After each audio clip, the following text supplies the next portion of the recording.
Hello guys, and welcome to another video from Vintage Radar. Today I'm going to show you how to wind your Seiko 5 SRPG.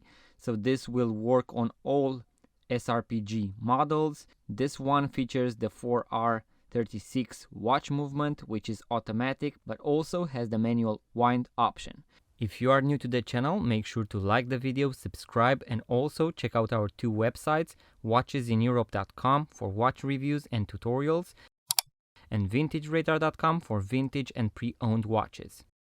So guys, a very interesting fact about this watch is that it has a double-sided automatic winding, which is also called a magic lever, and this means that the watch will wind whether you shake the watch to the left or to the right.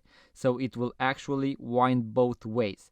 This means that the watch will actually wind faster as you wear it, because it will actually wind the watch whether the rotor moves to the left or to the right. So that would be the automatic winding. So you can shake it to the left or to the right for around 60 seconds, and that will actually wind the watch and will give you a power reserve of around 8 hours if you were to leave the watch on the table.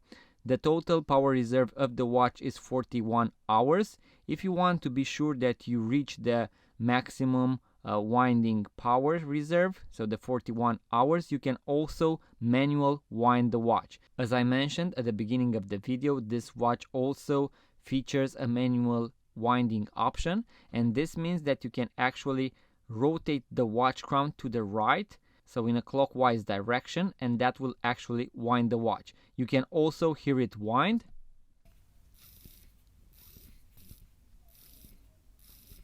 And you can wind it for around 20 to 30 times in order to make sure that your watch is fully winded. So guys, this was the quick tutorial on how to wind your Seiko 5 SRPG model. This will also work on the SRPD, which has the same movement.